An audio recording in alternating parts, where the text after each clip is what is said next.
This is a regularly scheduled meeting of the Marquette Township Board. It's Wednesday, January 18th, 2023. It's 5:31. And we're going to stand with John and say the pledge. Pledge allegiance to the flag of the United States of America and to the republic for which it stands, one nation, under God, indivisible, with liberty and justice for all.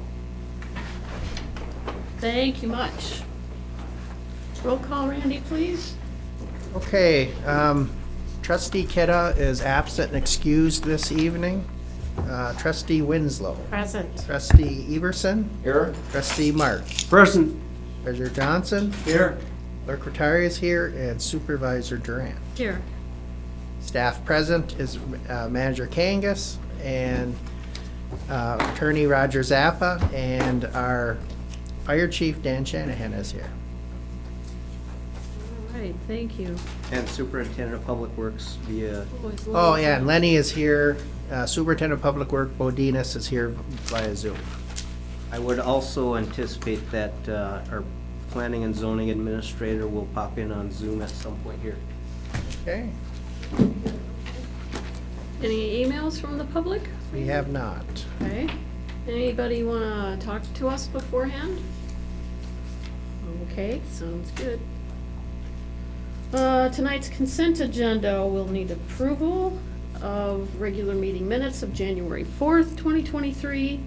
We have bills payable in the amount of $126,923.95. The sheriff's activity report for December, they were busy. Charter Communications is changing a couple of their channels, or the charges were in error, I guess. The Marquette County Solid Waste Management Authority Chair reports from January. That's kind of a nice little addition. I did put in an abbreviated packet. There's quite a bit of information in there on the PFAS. We'll talk about that in a minute. And their draft minutes from December 21st of 22 and December financial statements from December. Move to accept the consent agenda. Support. All in favor? Aye. Opposed? Thank you. All right, I don't know of any conflicts of interest. I just need approval on the rest of the agenda unless there are changes. So moved. Support. All in favor? Aye. Aye. Opposed? Thank you. All right, let's start with the fire department. Hey, Dan. Good evening. Skip here quick. Nothing real exciting in December. I will give you year-to-date just run numbers tonight.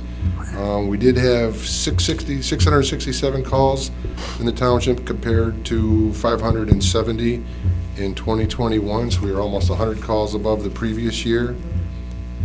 Mutual aid and for EMS, we did assist a couple times, or 9 times, and we assisted Marquette City on 2 structure fires in December.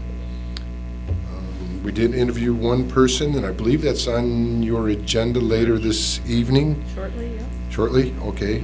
And we just, I don't know if you're aware, but we do fit testing for pretty much every department in the county.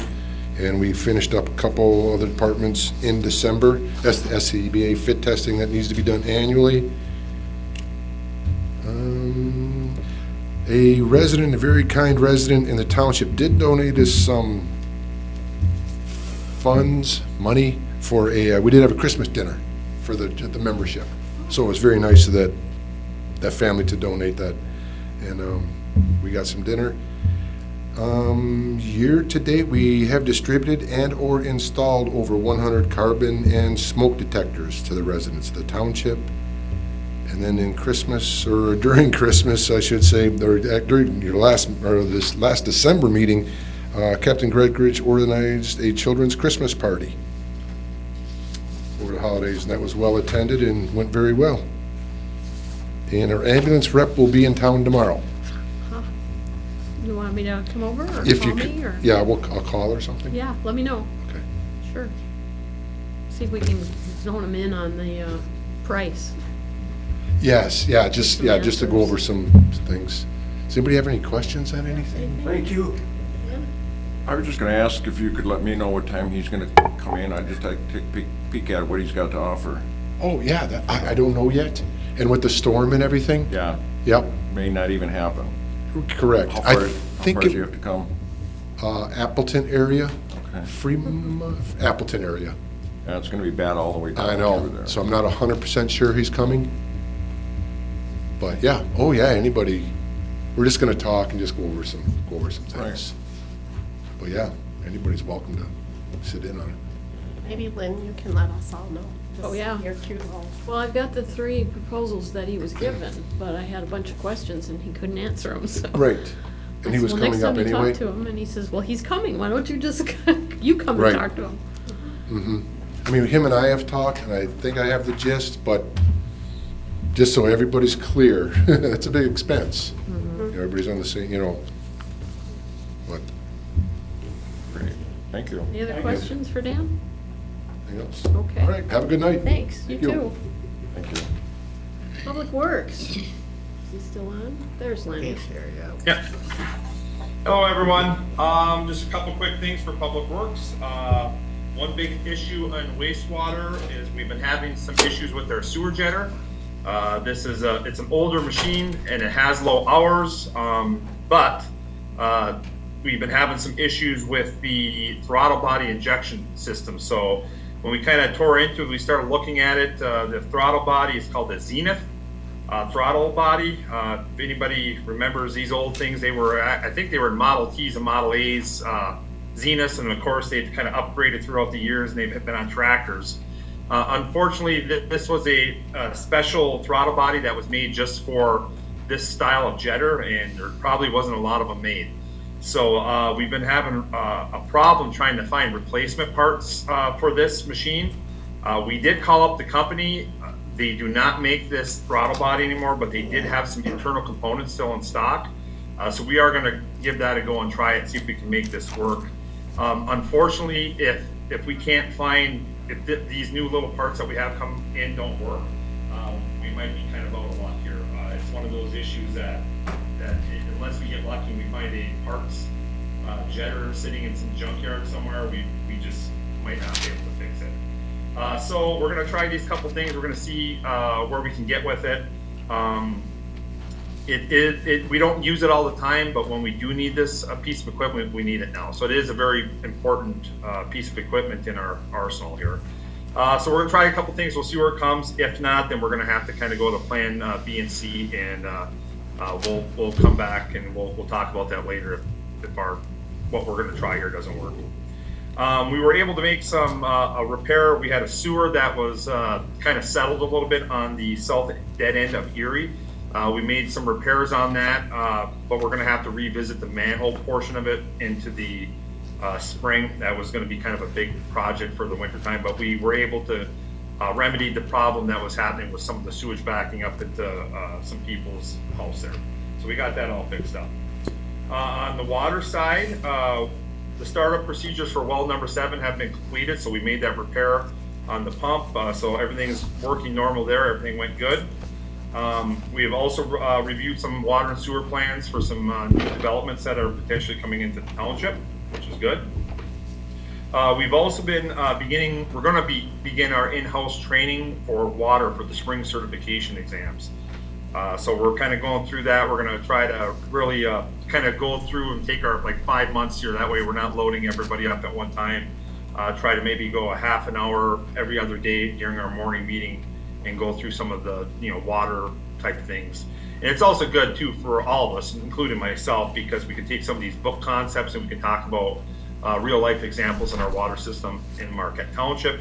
So that also kind of helps us to think of strategies and plans in case something goes wrong. What will we do? So this kind of stuff is really good for us, not only for getting for the certification exams, but also for thinking about our system and learning more about our system. For the building and grounds, the ice rink building, I know that I had sent out an email earlier about that, but it's been going very slow. The weather just has not been cooperating with us. When we were making some ground on ice, it got warm, it got up to the mid-30s to 40s, and it's just beating the ice up.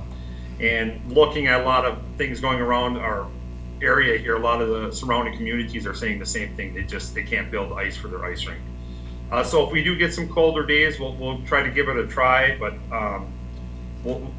there's nothing really cold coming up, and then by the time that we can start making ice, the sun's going to start getting higher up in the sky, and it's going to start degrading whatever we can make anyhow. But it's not for lack of trying. We are still trying, and hopefully things can get colder. Building and ground staff, they've been busy doing routine cleaning and snow removal activities. So they've been in between working on the ice rink, they've been busy doing all the kind of normal stuff that they do. So that's all I have. Any questions for Lenny? Thank you. Okay, excellent, thanks. Yep. Appreciate it. Okay, Mr. Zappa, what have you got for us? Well, it was a fairly busy month. We had a kind of an intriguing FOIA request that required a little bit of legal input. And the 425 agreement between the city and the Marquette Township has been approved, so we had some follow-up in terms of interpreting the statutory requirements on timing of filing that with the state of Michigan. That has to be filed with the Secretary of State and also with the county clerk. There will be some interpretive issues on the planned unit development on Grove Street that I just learned about yesterday that I'll be devoting some time to. We've had some ongoing inquiries regarding parliamentary procedure, which kind of ties into one of the other things I just addressed. There was also a question regarding possible valuation issues in conjunction with asset disposal that may or may not come up, that I gave a very brief opinion on. I prepared a list or a chart of expenses incurred since 2009 in defending tax tribunal claims, strictly by my office, not by the firm in Lansing that we use for the ones that get a little bit further along. And that's in conjunction with some proposed legislation that Senator McBroom is going to have on his desk. We had a couple of questions involving the refinancing issue that's on your agenda later tonight, and some DDA questions, primarily historical, relating to where the boundaries are and the various changes, because the boundaries have changed a number of times since the late 1980s, but which in turn affected the statutory interpretation involving the difference between the downtown district and the downtown development area. They are two very distinct things, and it just interprets or just provides what powers and authorities the DDA has and the requirements of the township to comply with those. We haven't had a downtown development area since the TIF, the Tax Increment Financing Plan, was dissolved in approximately 2004.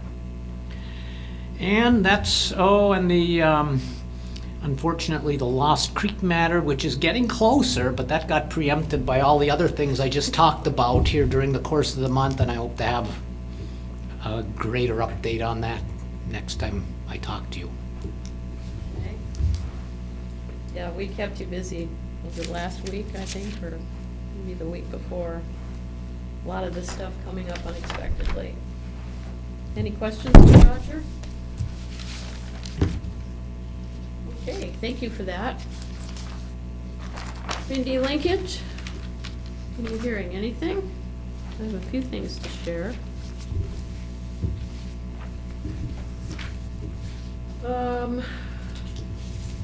Some of the things we talked about at our last meeting was to set up some joint meetings.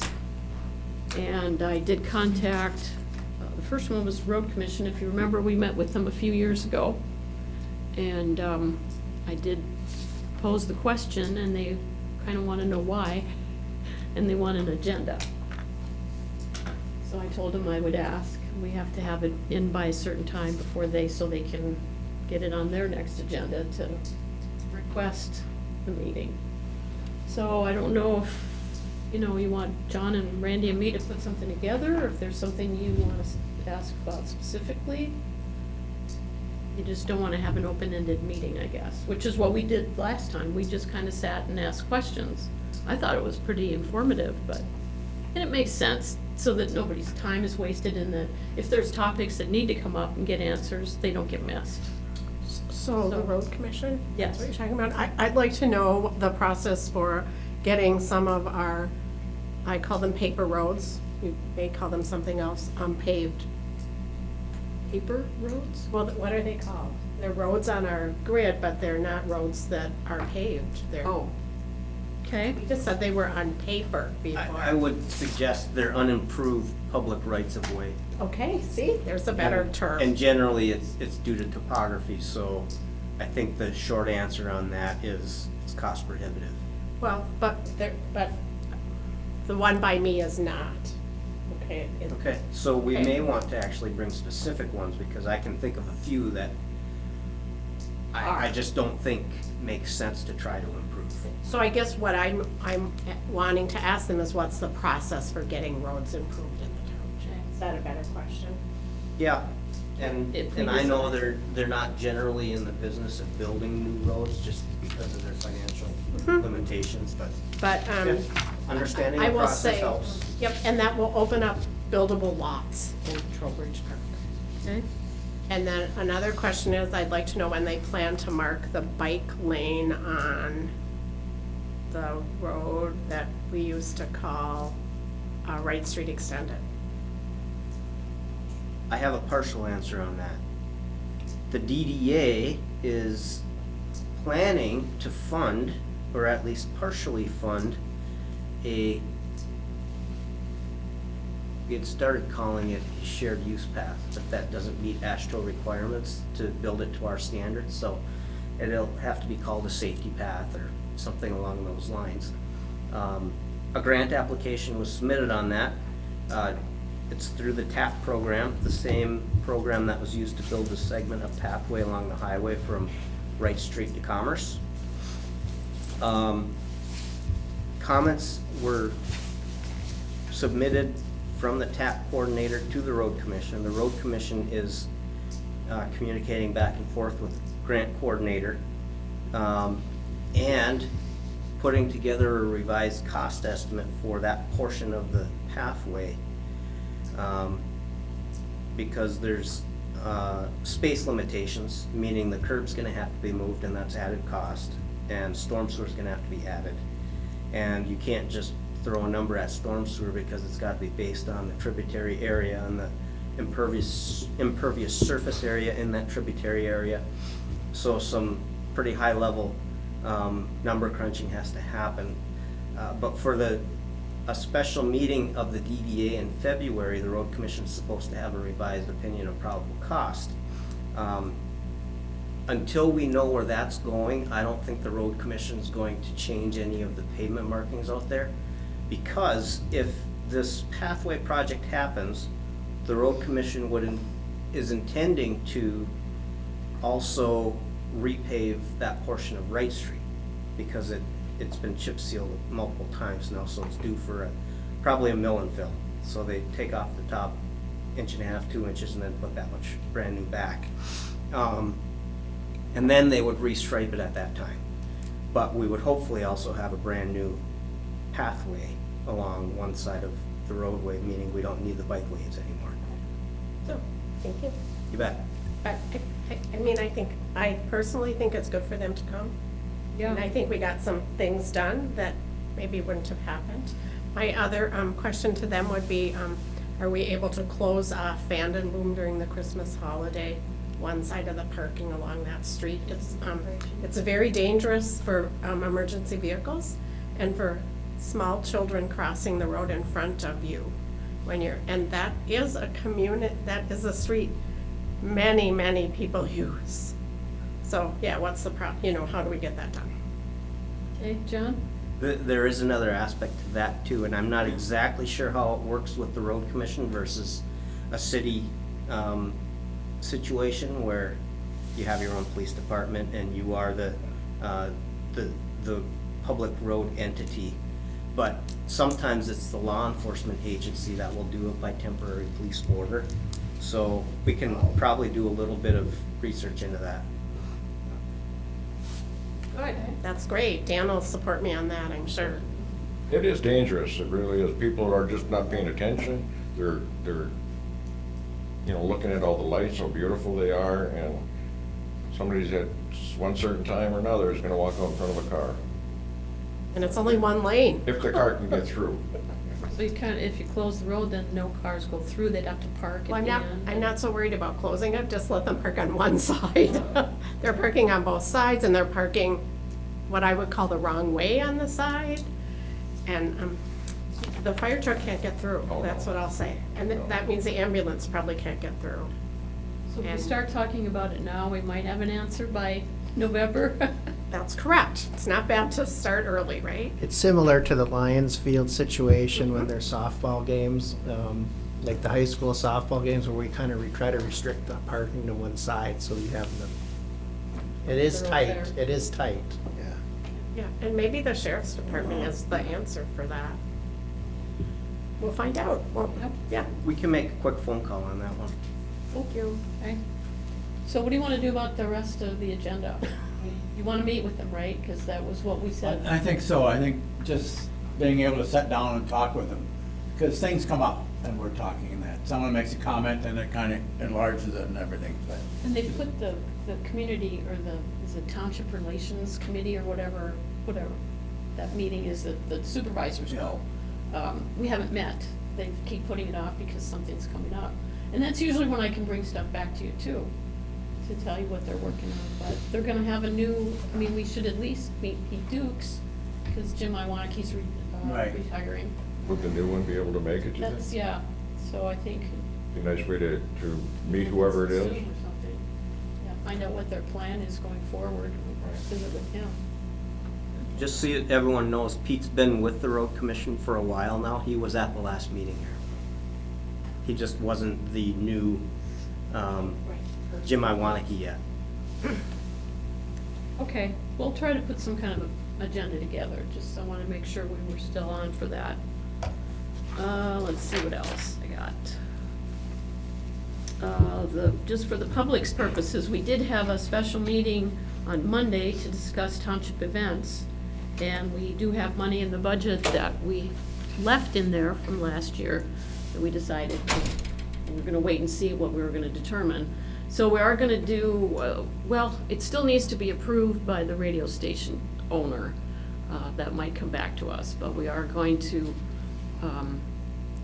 kind of pass off the Christmas tree lighting and the car show to at least Media Brew, and whether or not Todd participates from his side, I don't know. I'm guessing that Bill Tibor is gonna get back to us, because he said he had to check with Boss. And then we will be contributors to that. We will be sponsors, whatever term you wanna use, I guess. We'll give them a financial donation, and then they take the events and they do them basically however they want. We won't be in charge of them. We'll give them a donation. Right. Not a donation. Whatever we wanna call it. It'll be a sponsor fee. Sponsorship? Okay. Is that the word we need to be using, Roger? I would assume we're going to get an invoice to pay for certain services. Yeah, it's first, yeah. Oh, is that what Okay. he's gonna do? There's a limitation on how you can spend your money. Oh, we on do, this, yep, so that's the especially way- since it's not ours. Okay, great. And then, we'll see what happens with Lions Field, with Community Day in August. So this might be the point where we want to encourage people who are interested. That's why I put it on my notes. So if there are folks out there who want to help organize the softball game, who have an idea about activities that the kids could do, we are not gonna be doing bounce houses or inflatables, whatever you wanna call them. Thank you.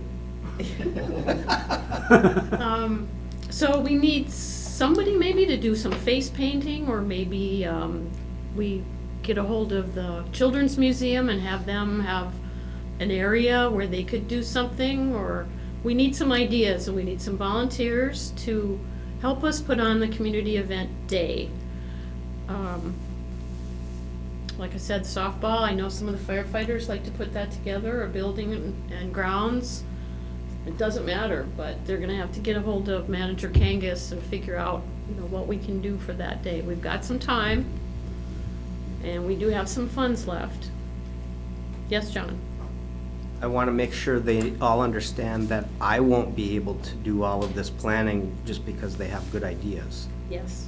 So it's going to require stepping up to actually participate in the effort part. Yes, if we can find I'm somebody. not trying to scare anyone away. They just need to understand that you can't pile a bunch of stuff on me and I get it all done. Because Right. sometimes I can't do that in the job you pay me for. Yeah, there's gotta be people out there who could spend maybe a month or so preemptively or what am I trying to say, pre-something, before August, the month or two before. If there's gonna be a band, maybe we still coordinate with the radio station and get their stage, but, if we can have 2 or 3 volunteers, maybe even, I know Pete LaRue probably would come back and help. He knows a lot of things on how that works. Maybe the rec committee members get involved, and like I said, the children's museum, maybe somebody in the schools wants to get involved. And just do this one event, so it's not, a huge commitment for a bunch of people. John?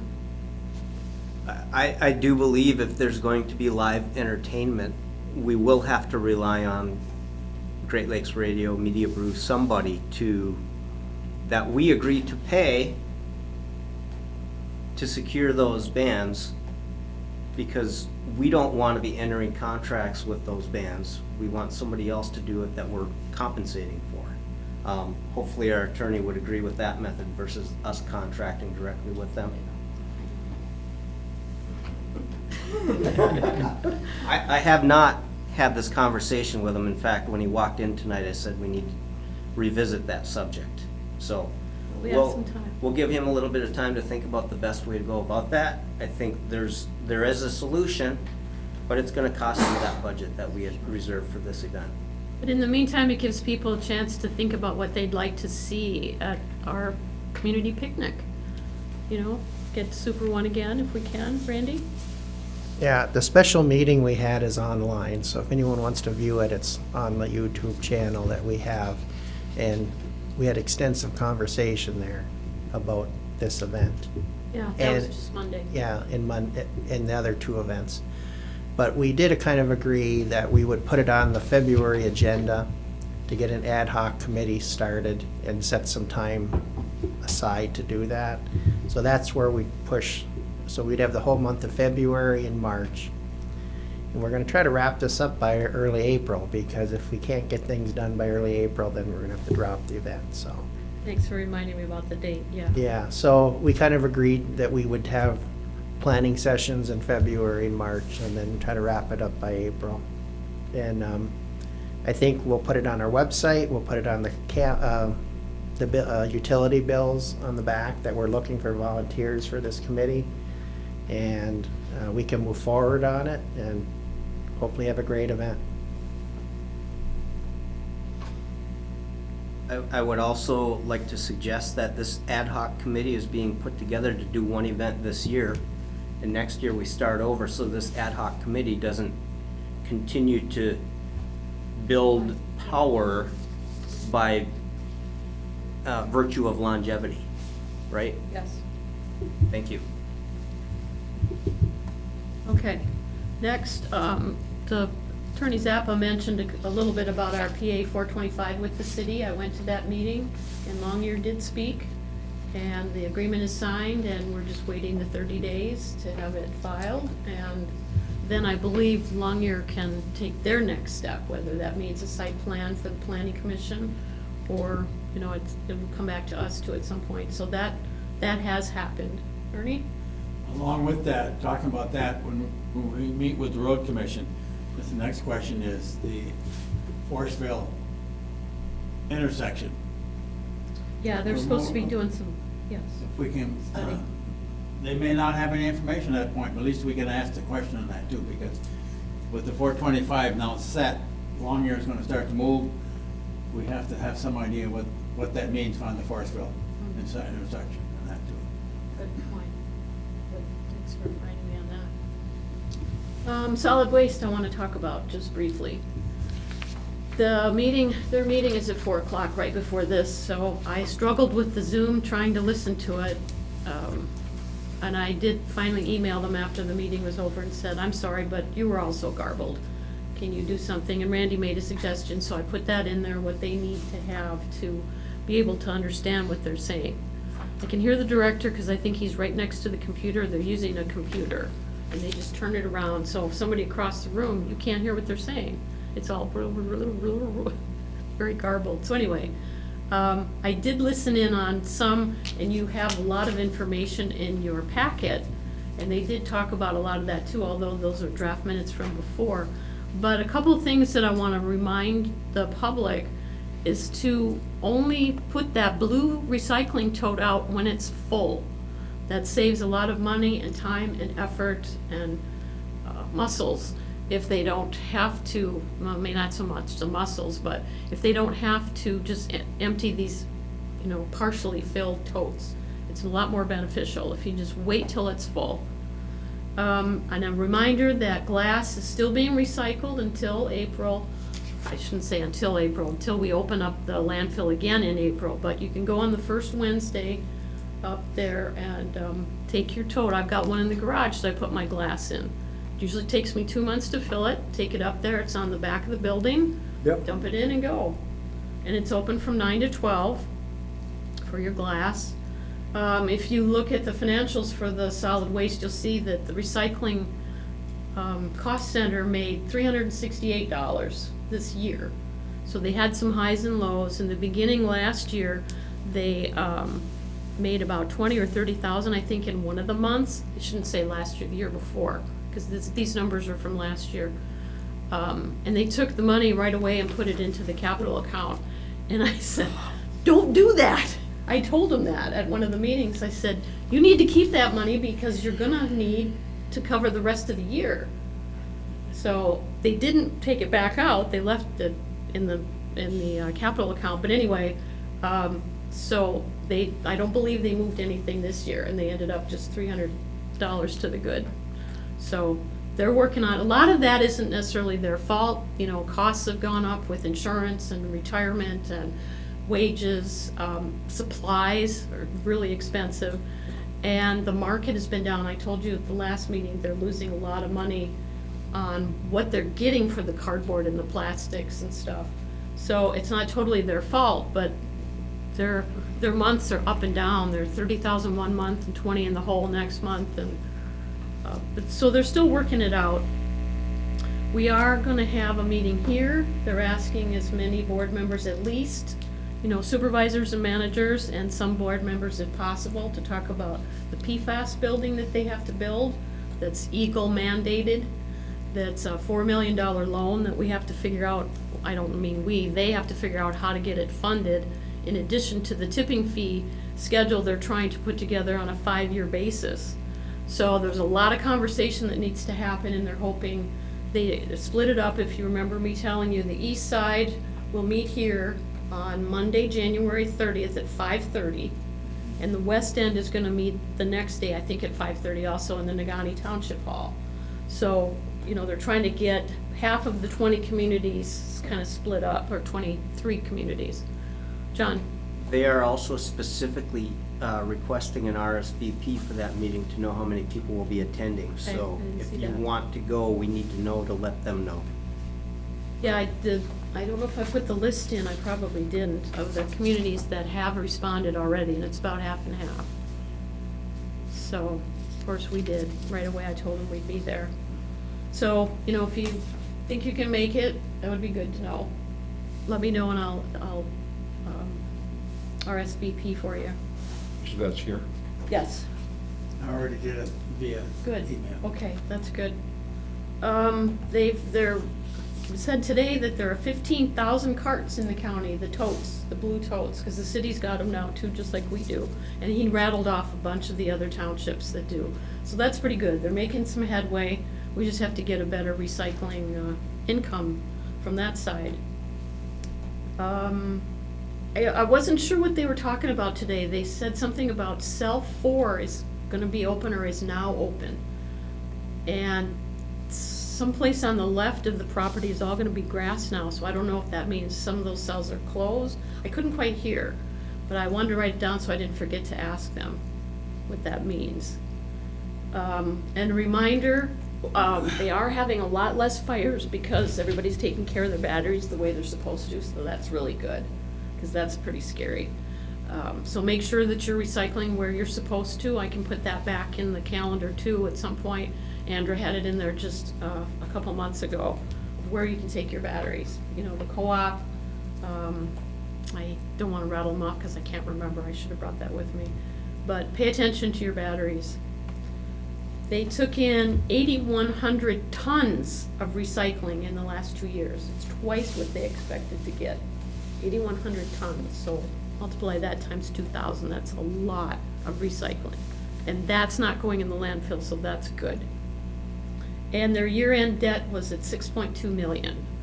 And the auditor said that wasn't really too bad considering what they're working on and what their cash flow is. That's just little pieces that I picked up from, again, from kind of a bad meeting.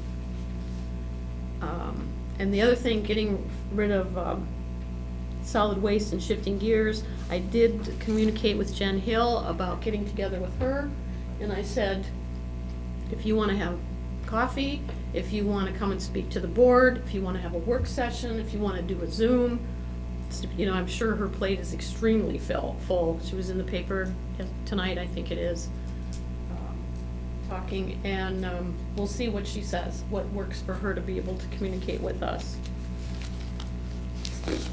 That was it. That's all I had. Most of it was solid waste, but all of that was new too. Linda? So just one thing, Lynn talked about the glass containers, make sure you take the covers off the glass containers. We kind of rinse them out. And, yeah, and I know they only made $325, as you stated, but all that isn't going into the landfill. So, you know, there is a cost for it to go into the landfill, so I don't know how they show that cost. Yeah. But they should show something, because that's a big deal. And they've gotten some grants, and they're working pretty hard on education. They've gotten education grants. They're going around to the schools, and they're working hard. John? And something we should be pleased about is with the added use of the landfill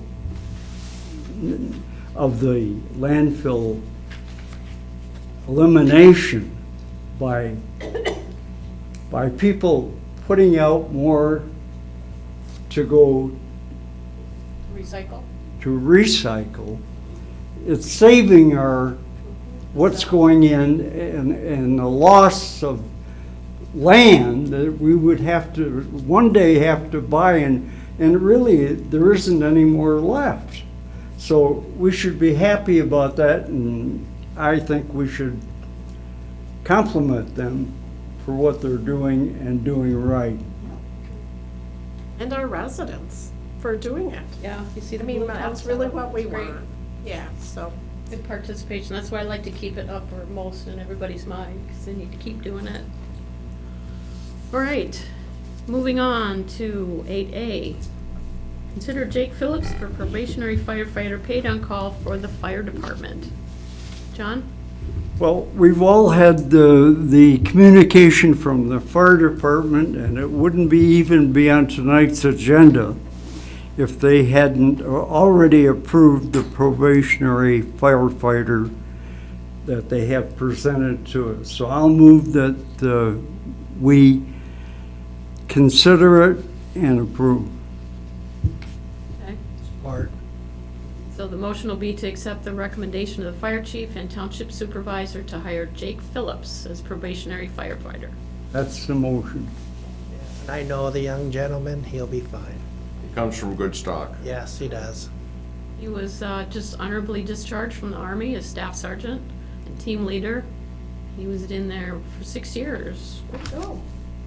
So he'll, of course, attend the State of Michigan Fire School this winter if he's approved. Anything else? Okay, all in favor? Aye. Opposed? Thank you. Okay, consider Incredible Bank loan documents. John, you wanna tell us a little history? Sure. Let's all remember that this is a renewal of a 5-year balloon, and I wasn't here 5 years ago. So let me start with that. The expiring balloon had multiple pieces of collateral beyond the buildings that were mortgaged. This renewal will release those additional pieces of collateral, which are 2 CDs and the 5-acre parcel that's next on your agenda. So from that perspective alone, I think it's important that we continue forward with this renewal, also because we don't want to default. It's not that we're going to stop making payments, it's just we need to renew the paperwork because it was a 5-year balloon.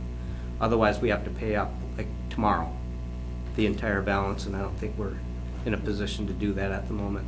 So, I guess that's the long and short of it. The downside is we're renewing at a time when the prime interest rate is somewhere above 7%.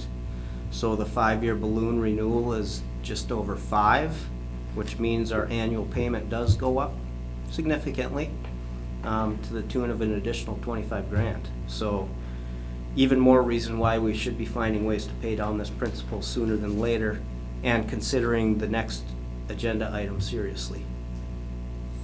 So can, Go ahead, Linda. so can you tell me what's the balance on this? About 2 million. 2 million. I've got the paperwork in my office if you want to see it.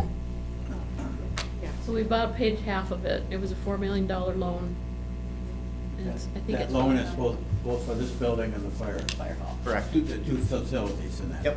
Mhm. Yeah, yeah. I know we've talked about this before. I think he said there's 144 payments left. So it's a 30-year mortgage, which I didn't realize until I started looking at the So documents. can we pay down early on it? Is that part of the contract? Yes, because that was one of the Pay things. down early, we Yeah. just can't pay it off completely early without a 1% penalty, I believe. Right. Ooh, Well, we had said when we sold the Schwemmwood property that would we put that on there. ooh. Yeah. They won't negotiate that out of there? The way it was signed, That's the way it was signed originally. before I was here. I wasn't here either, I'm with John. Ooh, boy, that's unfortunate. A lot that happened, we didn't know. Yeah, I think you're right, Ernie, you gotta read every single dot. Wow, well, we'll do our best, right? Okay? I'll move to authorize the supervisor and the clerk to sign and execute the loan documents from the Incredible Bank. Probably Support, want to say support. on the mortgage or on the buildings. Does it have to be qualified? I didn't put that in there. What was the last part? I was just wondering if it has to say on the township fire hall and the township hall. I don't know that. I don't know that it matters. Do we have to define the No, buildings? it's the loan documents. That has a number, I'm sure. Yeah, well. You that's only how- have one loan of that size right now. That's up That's for true. renewal, so Do you have it'll be support? clear. Yes. Okay. Any other questions? All in favor? Aye. Opposed? Thank you.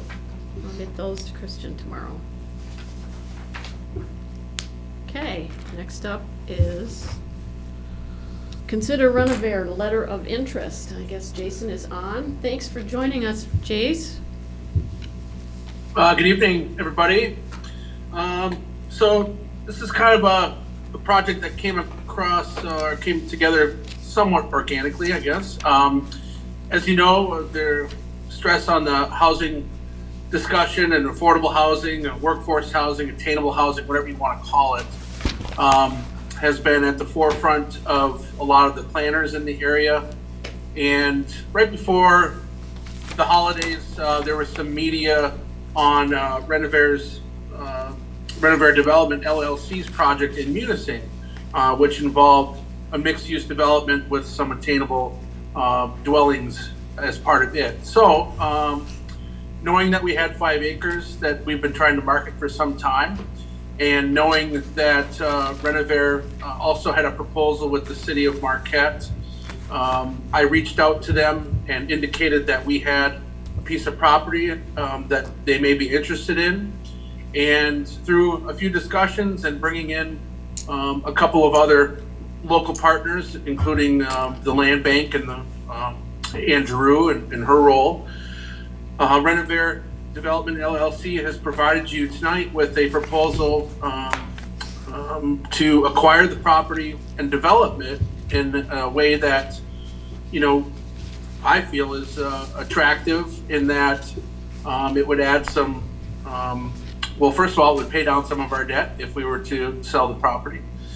Secondly, I think it would also add some attainable housing. And when I say workforce housing, it's really, you know, you're looking at police officers, fire department, teachers, nurses. Those are the people that really, I believe, are looking for, you know, quality homes in the area. And so I know that they're also on the line tonight, and I won't answer any of the technical questions other than to say that you know, they've provided a conceptual rendering of what the property could look like. They've, you know, indicated their background and their successes, as well as some of the financing strategies that would be part of it. So there is a little bit of give and take, but I'm hoping that you'll have an open mind while they present, you know, their proposal. And you know, if we were to move forward, we'll have to take a look at the zoning on the property a little bit, but that would be, you know, kind of a secondary issue as opposed to whether or not the township board is in agreement on the concept itself. So with that, I would open it up to any questions that you may have, especially if Jill and Shannon are on the line tonight. Great, thank you, Jace. That was a good summary. Who wants to start? I've got a couple questions. John? In my memo on this item in the packet, I expressed one concern, and I think you're all familiar with it, and that is the current gravel access drive that connects folks from, let's just call it County Road 492, into the back side of the Goodwill and Strip Mall and former Pier 1 properties as an additional access point. In the short time I've been here, I've come to realize that that's been very important. So you will need to decide whether or not it's important that that remain, and then the developer, if they are going to continue pursuing this, will have to decide if that's a deal breaker or not. And I also have to inform you that if you do want to require that remain, it will be considered an encumbrance on the property. So it could have an impact on the value. So those are the things that you should be aware of. Okay, that was one of my questions, was the road. You know, how did the board feel about what we do with that? You want to start with that if you've got comments? Ernie? Yeah, just following up on John, that would be my biggest concern, was the access road in the back. I've seen it. It's used so much by people, it's amazing. I do it myself, I don't go out on the highway, I just go to the back door and get into all those facilities at this point in time. And I feel it's critical when you have that many businesses sitting there on the highway. Now, we don't know what the future is gonna bring. It's gonna be enlarged, decreased, or whatever it wants to, I don't know. But I think it's to have a second way of getting in there, and also concerned with the big 18-wheelers that come in there, how they're gonna get in there to do what they have to do at the same time. So that would be my one concern, is that going through this, I realize they're talking about the total property for X number of dollars. If we have to take off that area for the access road, it's gonna have to have a decrease in value of so much. I don't know how much. That's something we'll have to negotiate that overall and go forward under that end of it. So that's one. The other one, when I started reading the letter and that, I'm looking at the brownfield tax increments financing, which is the brownfield and that. I get a little concerned with that because of the taxing. Because you get into the brownfield, all of a sudden, some of that dollars go back to the developer and not to the township and that. So I need to find out more how that's going to impact the township on generating revenue on that. That could be nothing when you're looking at it further. It could be a lot. I don't know. I have to have some more information on that too. So those are the two things I have at this point in time. Okay, Randy? Okay, so I was on the board when we put the access road in because there was issues with getting out on the highway at that time. And I talked to the treasurer before the meeting, and things have changed now. That was primarily for Black Friday, and things have changed.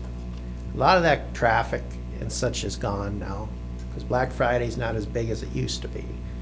But it is an important road. I've used it a few times, so I could, that's, you know. But on the tax comment is, if we don't sell it, we're not gonna get anything, because we're not getting anything now. So even if we had a brownfield or a tax deferment for a number of years, at least sometime in the future, we'll get something.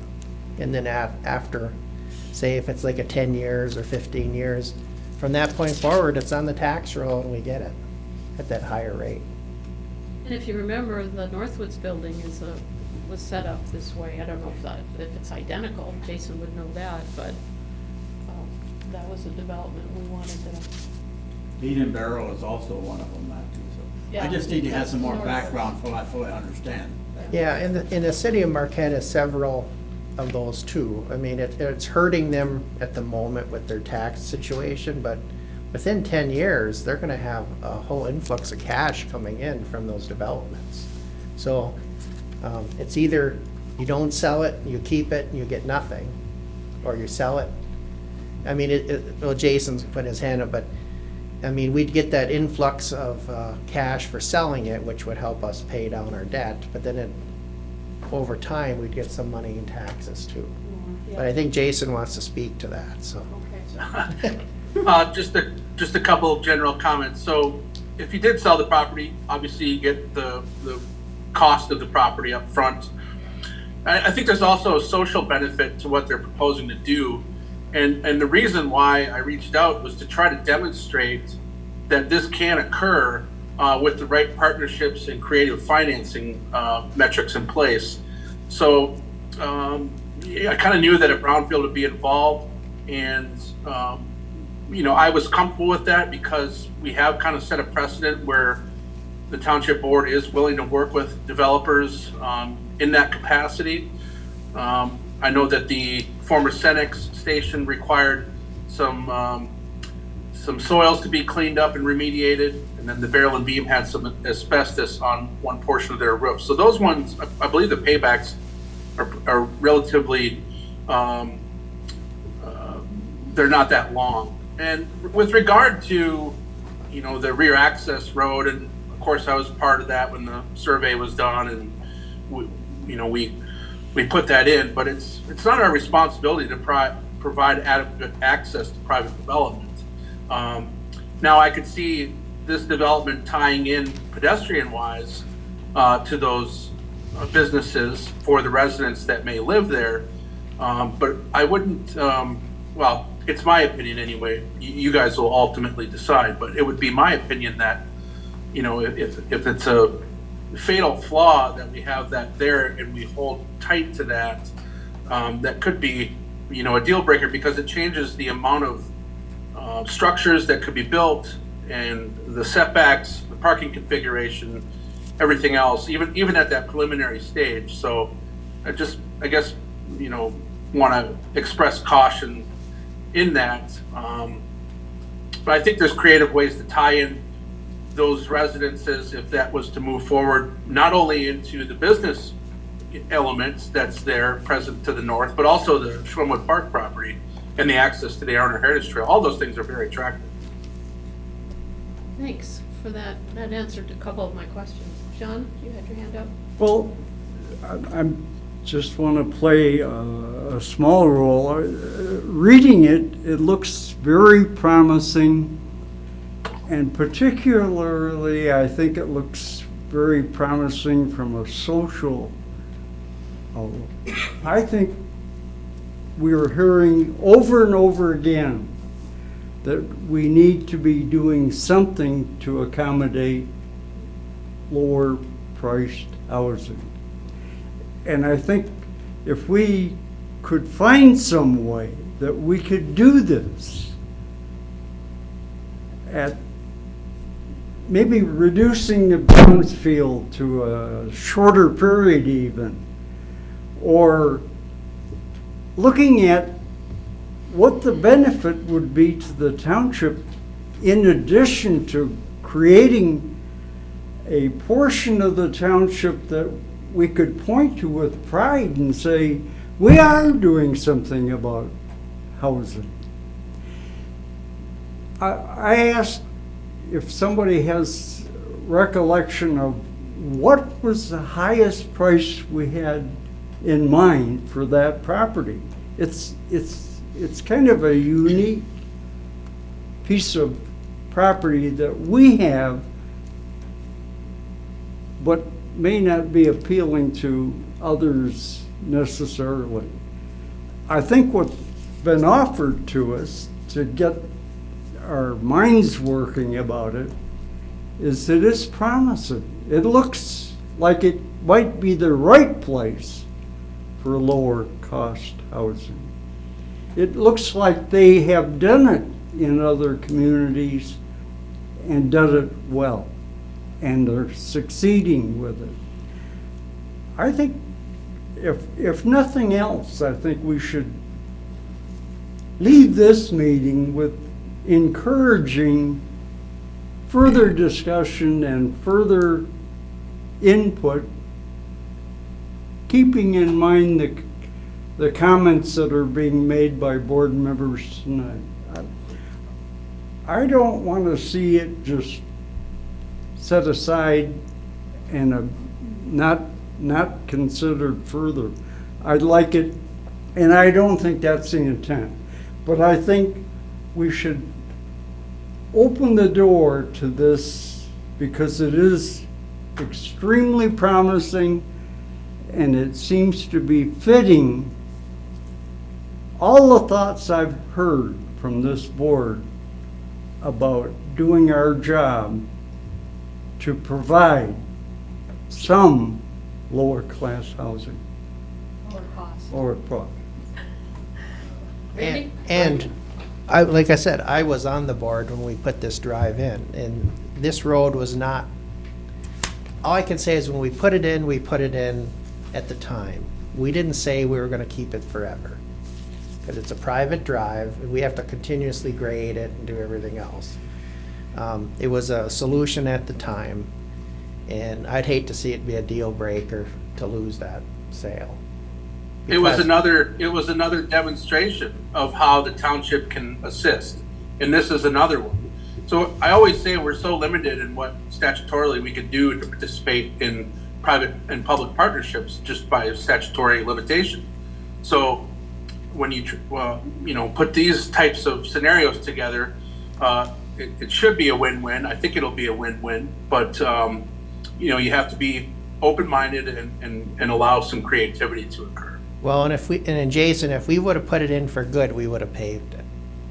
And we Right. didn't, and we didn't. Right. Because my understanding was we put it in, and it wasn't gonna be forever. I mean, it was like when we sold the property to whoever it would be, it was gonna be basically that it was in that boundary, they were gonna get it.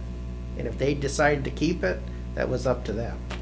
Well, I disagree with that, because the few people who have done purchase agreements or presented options with us before, the board at the time said the road had to stay in some form, because one of them said that he was gonna do it perpendicular to 492 instead of in the back, making it parallel to 41. Then we were okay with that, and that was all right with his project at the time. It didn't go through, but at the time that we had these, and we had it listed with the Realtor, the road was important and it had to stay. So maybe now it doesn't, but at one time it was. Yeah, well, maybe now it isn't as important as it used to be. I agree with Randy. I don't think it should be a deal breaker at all. I mean, people, they may not like it right at first because of the people that use it. They'll go around the other way and come in from the north, and I think that should not be a deal breaker. We should sell it as a whole piece.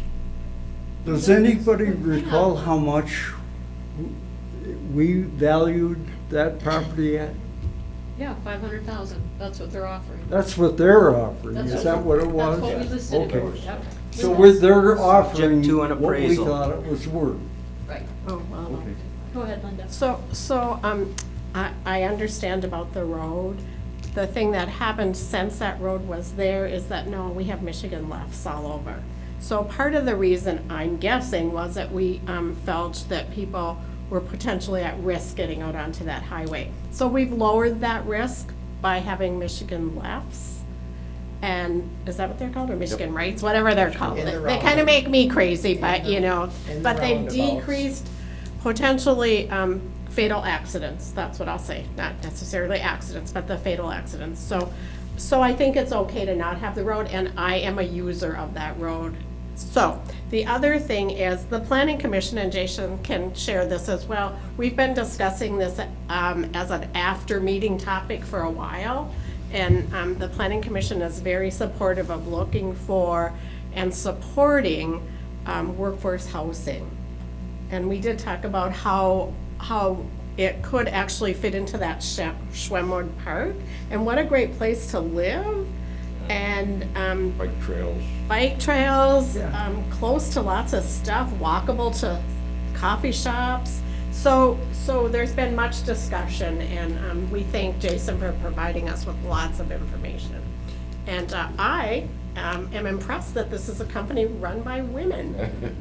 But you guys knew that, I would say that, We right? saw that. You all saw it, but no one said it. I'm excited. Okay. Thank you. Okay, the other thing I have is I wrote down, looking at all of this, the time frame for starting and the projected completion of the project and that. I don't want to do something and then have it spread out over many, many years and not do anything. I'd like it, have some idea of what we're looking at in the future, and that. I'm not gonna be on the board a long time, but I'd like to get part of it completed while I'm here, and that would be my. It says 2 to 4 units per month is what they're. Yeah, it's pretty quick. I think Jill wants to make some comments. Yeah, I just want to make sure. Hang on, Jill. John. Sure. Hang on, So- guys. I'm in charge of the meeting. John. There's one thing I've been meaning to add to this conversation, and I don't want to steal Jill's thunder. I've actually never met her, but I'm sure she has plenty of things to tell you about what they're proposing. This would end up with a development agreement which answers specifically the financing as far as any land bank participation, when we would start to see a return on that development as far as tax revenue, what the development's gonna look like, what the rate of build-out is anticipated to be. So all of those details will come back to you before it's all said and done. They just need to know whether or not you're interested. Otherwise, why even take the next step? Right. And that's why I wanted, I think you're both on, too? Both, Jill. I wanted you to hear the board discussion first before I asked for, your presentation or comments or whatever, because we needed to have the discussion about the road. So Yeah. what would you like to add to the conversation?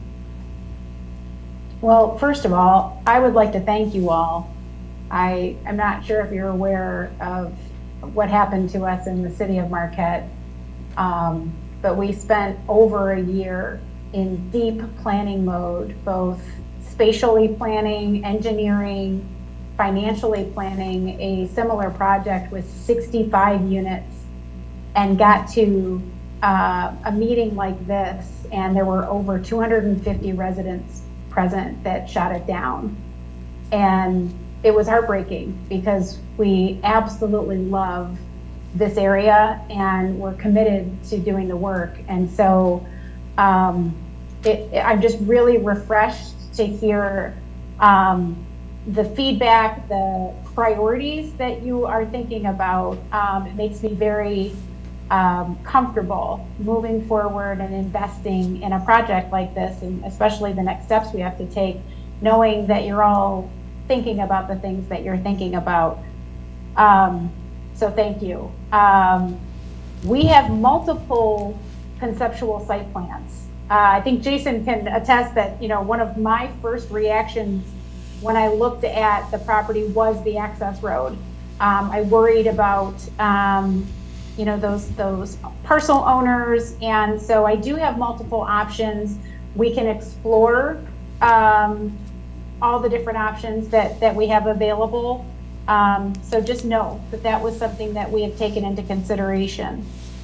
I will tell you all that we are breaking ground right now on a 46-unit development with very similar product types outside of Ann Arbor, Michigan.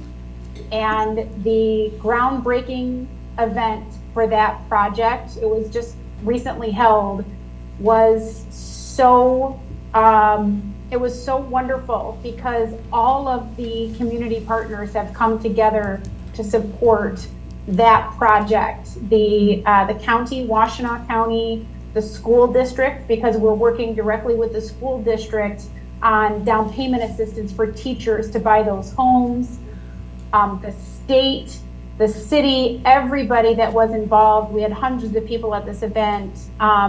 We've heard such huge feedback that this was the most positive development event that they had seen. And it's really because the city is such a tremendous partner and everybody is focused on the same goals. They need housing for a certain portion of their population, particularly workforce, and this project is delivering that. So just wanted you to know that this is something that we're working on these product types right now, these sizes, these smaller units that are really targeted toward that workforce population. And we love this site. We love the area. We come from blue-collar families. Our parents were blue-collar workers, and so it is really part of our life's mission to create housing for that population. And we would just like to start the process of really rolling up our sleeves with you. Our architect is Gary Polson. He's also very excited. Our general contractor is Hull Contracting. They're doing the 3-story building in Munising that we're hopefully breaking ground on this summer. The whole team has had nothing but positive things to say about working with Marquette Township. So we're just excited about being here, and hopefully we can get to the next step and get something in writing so that we can start investing some money in the due diligence. Okay, great. Ernie? And listening to you talk with multiple development there, talking about the access road, you heard how I said that. I was interested in that. To me, it's not a deal breaker, but I'd like to see if that could somehow be worked in somewhere now. And the other thing is, if you look at the property, I don't know if you've seen the property itself, Jill, and that.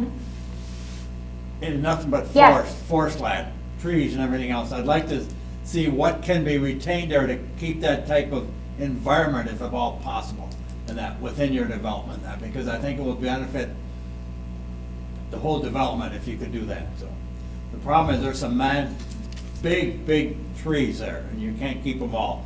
But I'm just looking at that type of thing. Okay. Understood. What else? Any other questions? What's your next step, Jill? I think what we were seeking in this step was a resolution by the township board that you're authorizing staff to enter into some kind of site control document, whether that's an option or development agreement, whatever your process is. Just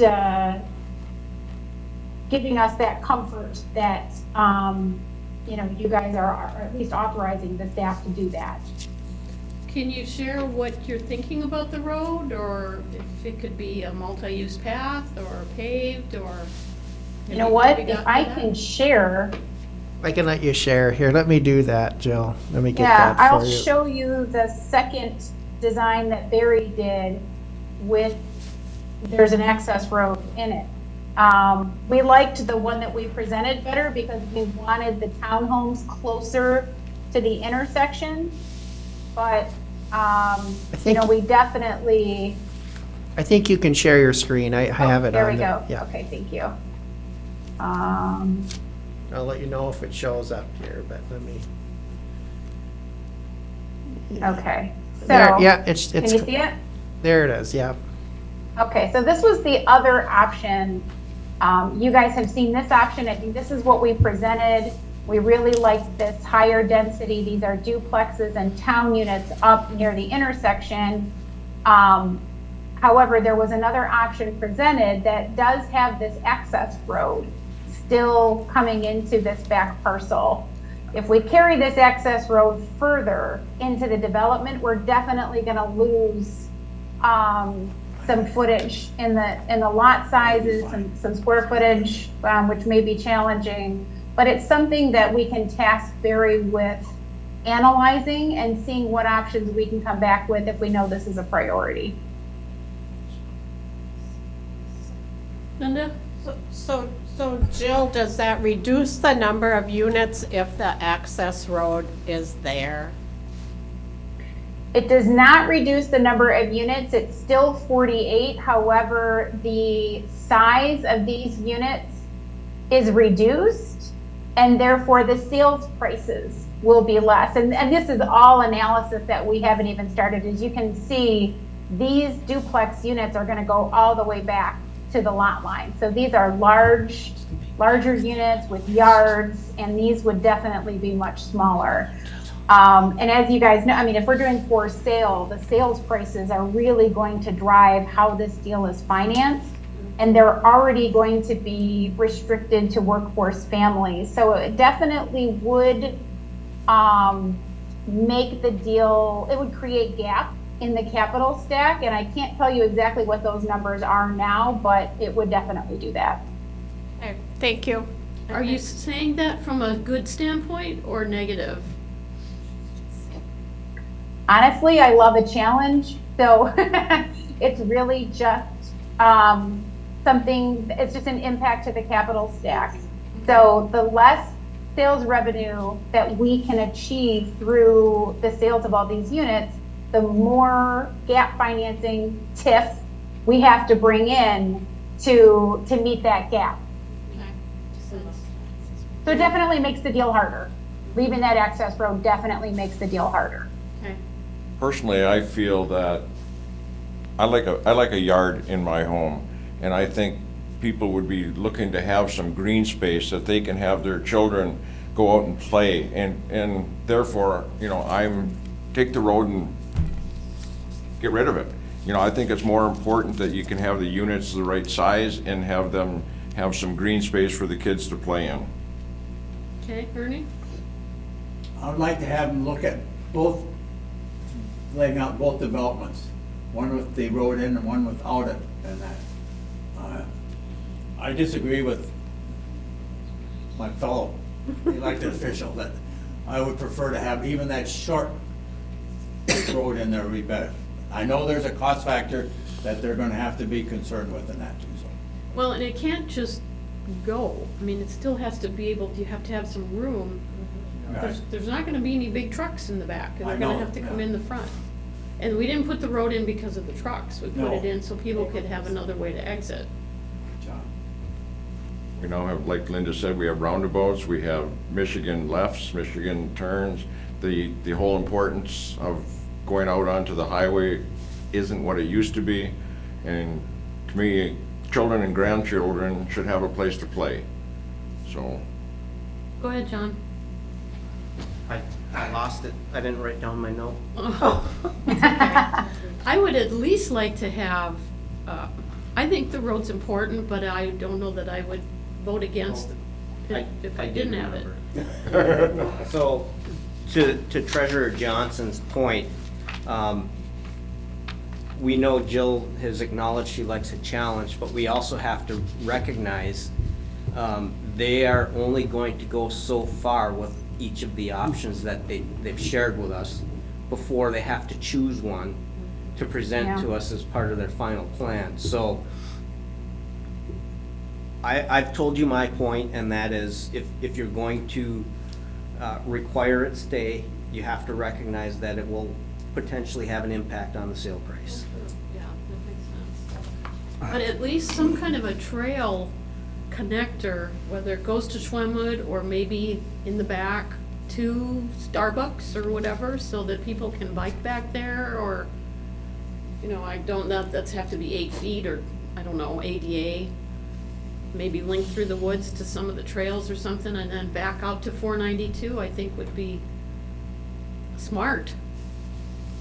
I think Barry was thinking about that right here along this, you Okay. probably can't see my cursor, but No, we between can. the towns, you can, okay, right here. Okay, that He was works. talking about adding that in this space, and if it's this route, it would be a little difficult because there's no, Sure. yeah, there isn't a general common element right here. This would all be a site condominium. But we could, you know what, I'm taking these notes. I think you'll find that we are very flexible, we're very collaborative, and we're very honest about what we can and can't do. So I can absolutely take this back to Barry and the team and let them know that the access road is something that many of you feel strongly about, and we can talk a little bit about, you know, how to address that in a way that will make sense, and then we'll let you know what we think the financial ramifications of that are. I would think that That's fair. we wouldn't, you know, I'm getting a consensus here. I don't think that we would feel that keeping the road in and at the expense of the project being diminished would be a good idea. A Okay, whole road, you know, like a 2-lane road like we have now.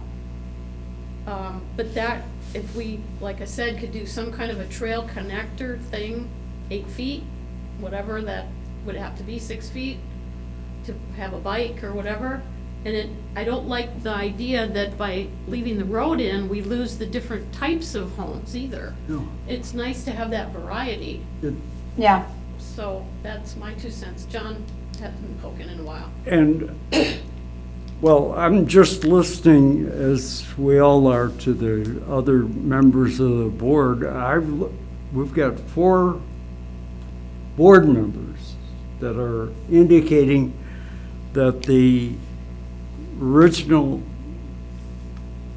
housing development that they proposed is acceptable to them and preferable.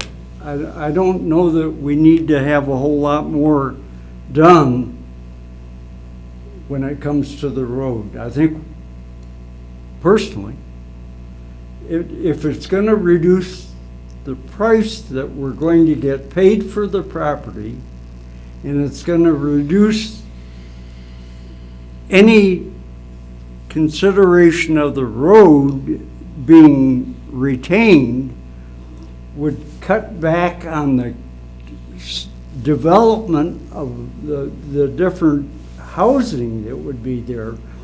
When the one is such an appealing proposal, I say it's not worth it. We should take a consensus of tonight. We have a board, we can take a consensus, and we can give them a good answer as to what we would expect to be proposed to the staff. That's my opinion. I don't mean to cut out the road altogether, but I really don't think it is a deal breaker. It's a deal breaker because if they try to revise that to allow the road to remain in any way at all, it's not going to be as appealing as what we were presented. Or as cost effective either. If you need a consensus, let's take a consensus, because it's not, we get to the habit too often of trying to Nitpick. nitpick and dictate to developers what we feel there should be. As far as you feel the road is necessary, I feel it isn't. Take a consensus, go from there, but they've done up I think Barry Polson has done a great job on fitting these units on this property, and they'll get used to there not being a road there. They will. Ernie? I think it's following up to a lot of discussion. There's two parts to this. What's best for the residents and what's best for the township. Those residents that are using that facility, roads and that, what effect they'll have on that, what do they have to do to get it? The other is what's best for the township and that. So, there's two things you have to look at in that. I don't know how many individuals are utilizing that road. I use it a lot. So, because I don't like to go out on the highway at all. I have no use of highway, I can get away from the highway, I do it. That means I have to go up by Walmart and come back on a left turn to get back into it. So, that's something to think about. I would look at if we can retain the road, if we can't, if we retain the road, the sales price is gonna be decreased to justify them doing anything. So we have to be aware of that if we go that direction now. So those are things we have to look at now too. And the other question I have, and I'm looking at this, what is it that we are supposed to do tonight? Okay. That's the next question in that too. Well, she's looking for a resolution, so we can't. So we I'm don't looking have at it what tonight. kind of motion that we have to put forward at this point in time. Probably to do a motion or a resolution at the next meeting. Yeah, well, I think I would be in favor of making a motion of just authorizing staff to move forward with the next step. And then because they will have to, because I'm sure Jason has taken all this into consideration, because it's gonna have to go to the planning commission also before we even see it again. So I'd like to make a motion that we move forward with this proposal by authorizing staff to move to the next step. Support. We all support it. Yes. Now, is this satisfy the individual from the company by moving this direction and that? Is No. she? Yes, yes. Our next step is going to be to present a draft option to Jason, and we also need to formalize our relationship with the land bank. We have been going back and forth. We have a term sheet that we've presented to the land bank. Anne has asked some questions, and so we are still in the process of putting that together. So that would also be a part of the next step, because that is the entity that will enter into the option for the property. So there's a few things that we need to work on. Okay. With the land bank, that has to come back to the township for the township to approve it. So that's another thing that, in the time frame, as you go through everything in that too. This is the first step. Okay, so just for my purposes too, the consensus is that we are okay losing the road, looking for some kind of a connector pathway, and leave the project as it was presented, correct? Okay, Yes. that sounds great. Okay. Do you want that in a motion? Is that something you got to present to the bank or somebody? I would say. I no. think it, I would Oh, go say, ahead. Jill, I would say no, because you're gonna be working with our staff to finalize this anyway. We're gonna see the final project, I would think. that's fine with me. You're right. That's fine with me. And the final site plan is subject to planning commission review and approval, separate from the consideration of how the project gets financed, how the parcel gets sold and all that. They need to know that we're interested in their proposal, I believe however she that ends does. up looking. I believe she knows that now. If the motion passes. Yeah. Are we good? All in favor? Aye. Opposed? Thank you. So I guess, Have your next Thank you step. very much. so I guess Jason has some work to do. I look forward Thank to you it. all. Have a good night. Thank you. Thank you. Appreciate your input. Nice working with you. Yep. Yeah. thought I saw Shannon for a while, but I guess she disappeared. Can I also just say thank you to Jason for having the foresight to see this opportunity? Oh, sure. Good It looks like a point. very nice plan. You know, I like the conceptual drawings and everything. I like the what variety. she's proposing. Very, I think it would Yeah, fit into our, I'll get with Eric and likely John and Roger, and we'll try to figure out, because the zoning there is general business, actually. So we may be bringing a proposal to rezone that, or the other thing that they could do is a planned unit development.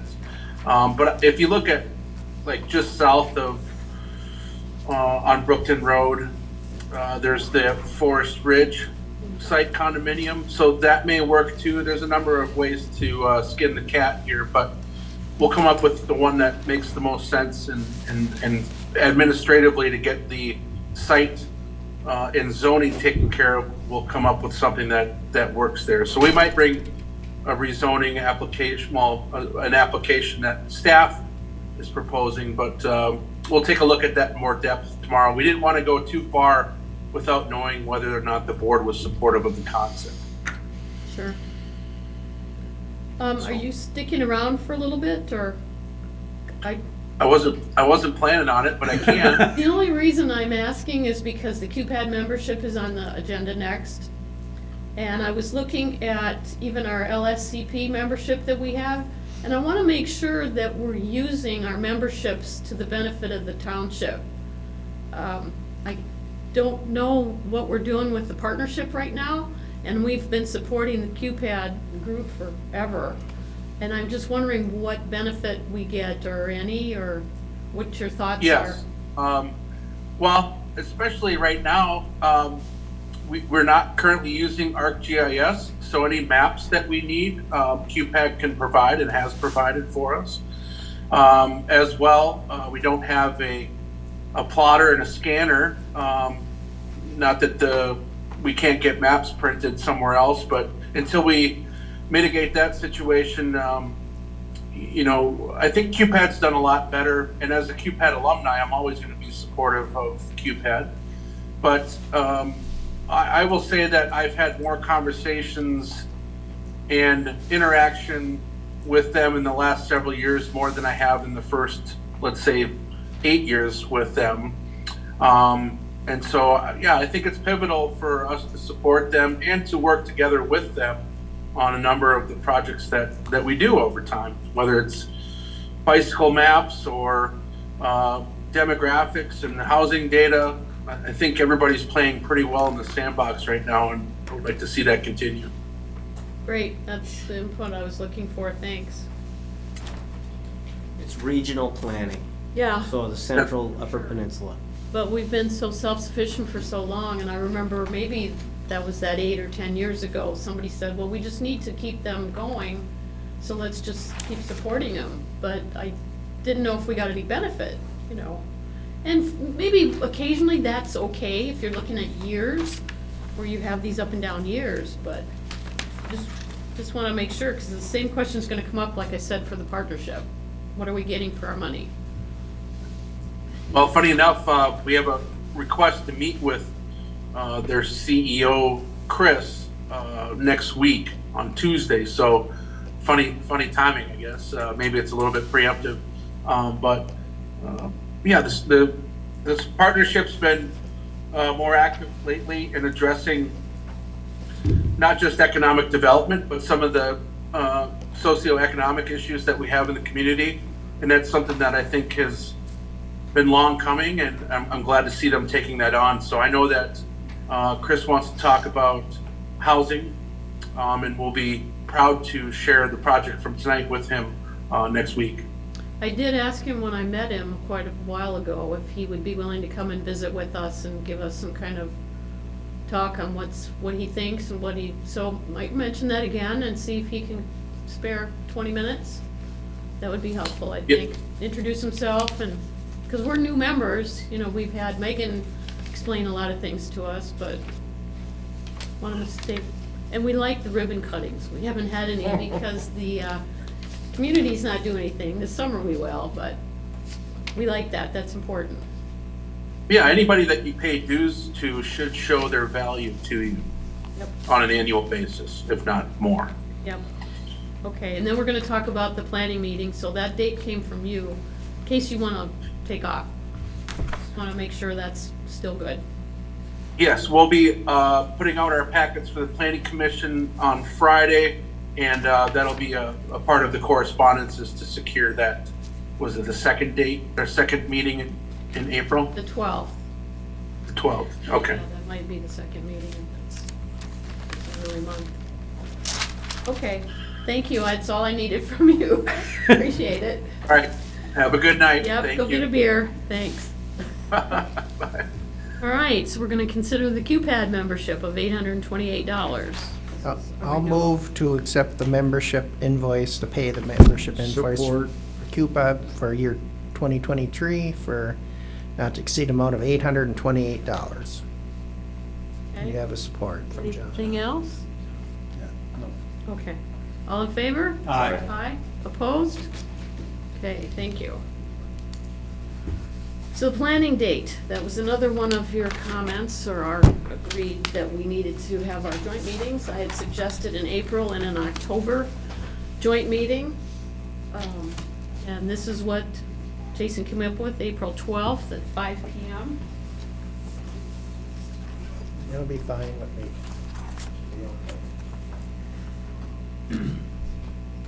April 12th. Yep. I asked them to set aside a couple hours, so that gives them time because their meeting's at 7.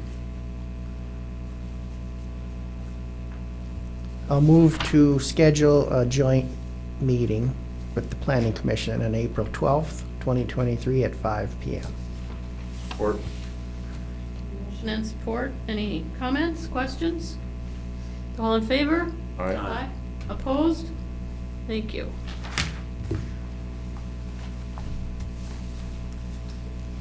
We'll get, sits at like we'll have it like a dinner meeting, so we'll have subs or something. for Okay, everyone. that's helpful. Yeah. Okay. I can cook some steaks or something. Might be snow on the ground still. Yeah. Let's hope not. Okay, consider work session to discuss the 2023 priority goals. We talked about that. I didn't put the sheet in the packet again, I just had it in my packet. I think we need to sit down and figure out what we want to do, and maybe it's a special meeting instead, in case we want to actually confirm something, but, You can always do a work session and then put it on the agenda at the next Yeah, meeting and then then we can firm it up. reiterate for the board, for the public too. Can you do something like next week or in the next couple weeks? For me, it'll be next week would be better, probably, for an afternoon time. Okay, I don't know about Carl. Week of the 23rd, do you have any preferences, but good or bad? What time are you looking at? Like, maybe the 25th at 3 o'clock? That would be fine. You've got a planning commission meeting, is that all right? It's a Yep, it's Wednesday. not till 7. Yeah. 3 You o'clock? can get, staff can be here too during the day. Yeah, 25th? January 25th, Wednesday at 3 o'clock. I'm sorry, 3 o'clock? Yep, work session on Priority goals. 2023 priorities. So I'll make a motion, we schedule a work session for January 25th, 2023 at 3 PM. And the purpose of the work session will be to discuss 2023 goals. Support. Okay, anything else? All in favor? Aye. Opposed? Thank you. Good, I'm gonna wait too long on that. All right, I gave you the tax tribunal bills that, put this away. Senator McBroom's been trying to resurrect, is the word I was looking for. The original bills, 1082 and 1075, have been marked up to show you what they're recommending. I did an, last year when I asked Ed the question here, he said, well, if I get reelected, I want to make sure that I get into something right away on the tribunal. He's had kind of neglected it because there were so many things that he was trying to get done, and he knew it wasn't going anywhere, you know, in an election year. And he did say to his staff, he wanted to make sure that whoever was next took up the reins and tried to do something. So fortunately, he was, for this purpose anyway, he was reelected, and got a hold of me right away, and we did a Zoom. And, because actually he was heading down to Lansing to be sworn in, and he had all of his family, I don't know if you saw the picture, he had all of the family with him. So he was, it was kind of funny, he was working in the barn when we Zoomed with his old clothes on, but it was very important to him. So anyway, the point is, he's kind of recommending, he and his cohorts, I'm not sure who the list of people is, but he's got this county board of revision that he's recommending, or they're recommending, and the whole purpose is to keep it local and use our courts because they're very familiar with this. Now, he's not real sure how this is gonna go over, how it'll be accepted, but it's gone through to the point that they are now Senate Bills 19 and 20, so they've been revised to that point and they're ready to kind of start. So I asked him if he thought a letter of recommendation, or a resolution would be good. And he said, yeah, that would be a good start. So that's really kind of what I'm asking you. If you don't want to, we can, you know, he hasn't said anything about doing our joint meetings like we had with all of the county officials. So I don't know if that's something he can put together, but I know they want to get going on this. Like, they're probably already doing something this week. I told them I'd put it on this agenda and see what y'all thought about it.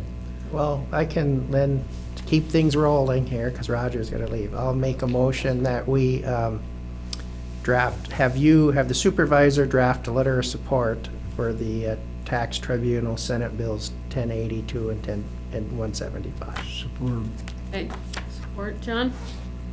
Real quick, in the interest of time, Scott Urbish is working on a resolution of support, and I think that would probably be a nice, easy way to go, where we're consistent with the county and Escanaba, who's been involved in the conversation with us. But if you want to do a letter of support, that's fine. I don't know how, Lynn, maybe we can just direct you to, I'll amend my motion to work with the county to draft a resolution. It's in that this week, saying that he was gonna try to get it out. So I'll amend my motion to say that I'll have the supervisor work with the county administrator to draft a resolution of support for the Senate bills. Support concurs. Okay? Questions? Actually, Dan was you're fine with that amended I thought change? John was. Or, I thought, no, Dan I had actually, Okay. but if it's John, he's fine too. Either way, Okay, as long as we get something going. okay. All in favor? Aye. Opposed? Thank you. Downtown Development Authority legal responsibilities, before Roger sneaks out. The question came up at the last DDA meeting, and then we can update you on that afterward, but the township's been paying legal expenses for the DDA all along. It's not come up as a question that I'm aware of, it's just kind of happened. They do have some money now. I'm not necessarily recommending that they pay their own, I just want to make sure that we all are on the same page as to, you know, are we okay?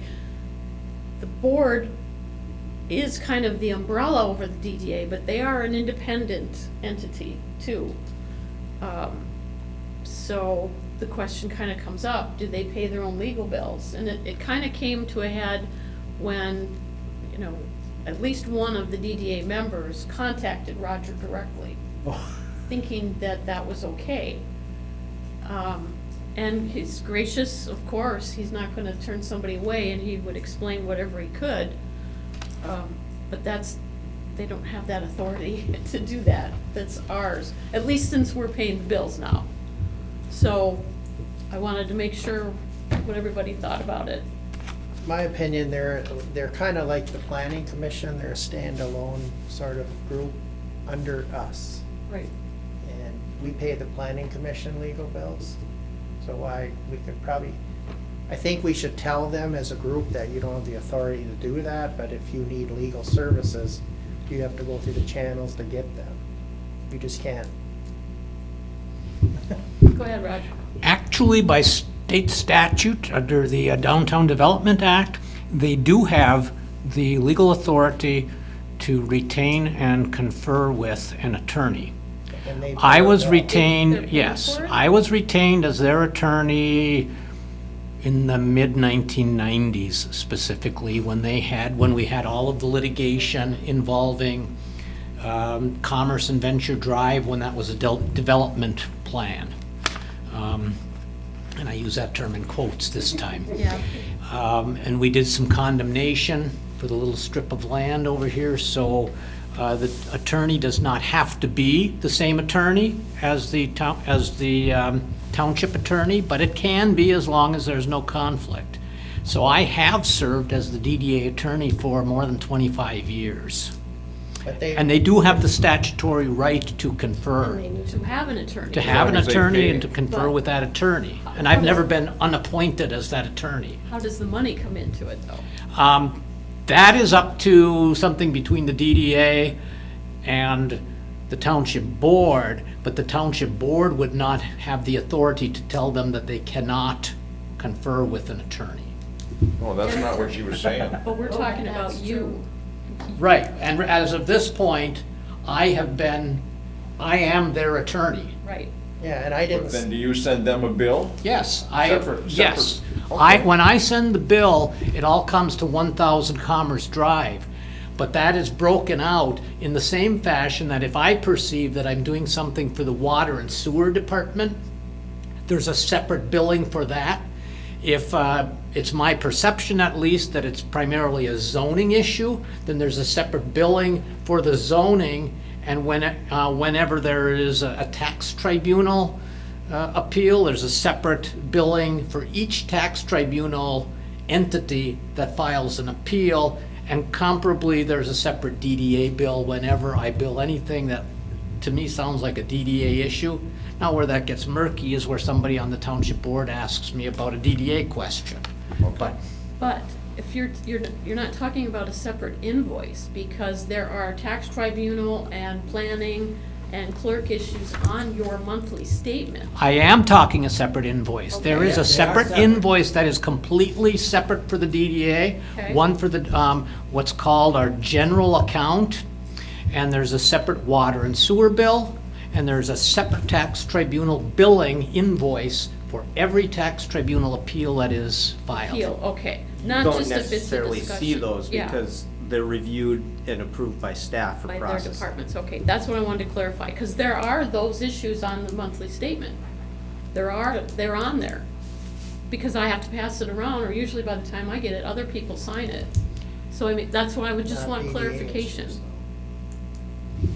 Well, there are separate, I'm not sure what you're looking at, I don't Monthly- do that with Just a you. monthly bill, There are approximately half a dozen monthly bills okay, every month. okay. Because they're all broken down into categories, and those categories were decided about 4 township managers ago. Okay. And we could modify easily those categories, but That's fine, I just want to make sure. So, who pays the bill? That's what I want to know. Linda? I think if it's the DDA pays the bill. That's what I think. If they've got the question, Yep. they should be, And if they have money, yes, yeah, they should. pay. absolutely.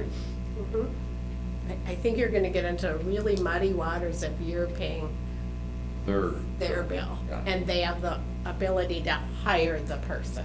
I'm just stating that I think that they should pay the bill, but they have to go through their own channels within that group to contact the Yep. attorney. They shouldn't just have rogue members doing that. That wouldn't be appropriate, in my opinion. But yeah, they should pay their own bill. What does it say? That's the. traditionally it would be the DDA chair Yes. or the township manager, who is basically the supervisory person. Yes, that's what I was groping for, the CEO essentially of A the DDA. non-voting member, though. And just as this board, I don't typically, there's a list of designated people who can contact me from this board. That's what it traditionally has been with the DDA, and the chair is one of those people. Okay, so I think we need a motion for that. I'll make a motion that the Downtown Development Authority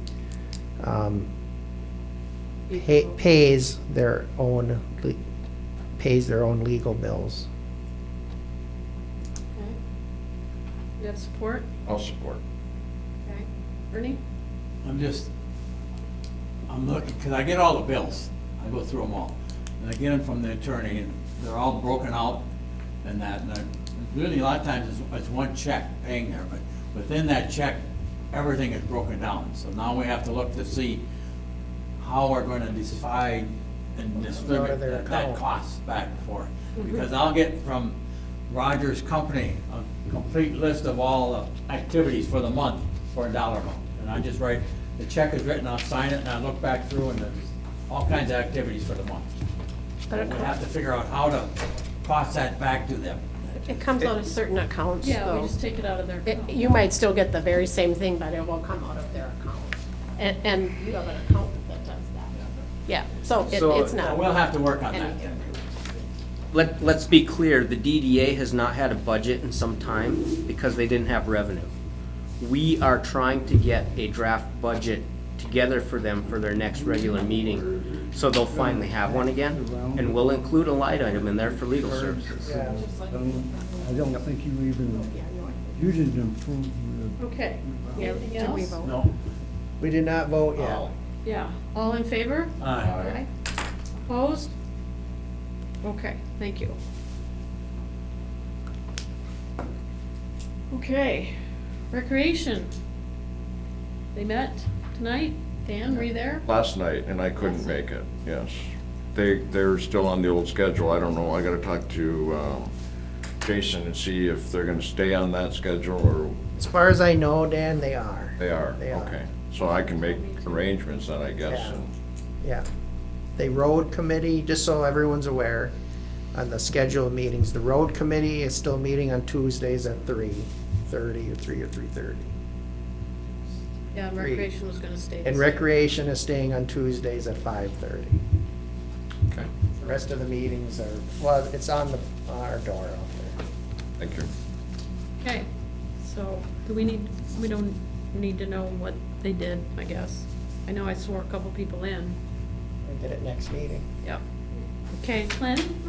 The Planning Commission met on Wednesday, January 11th.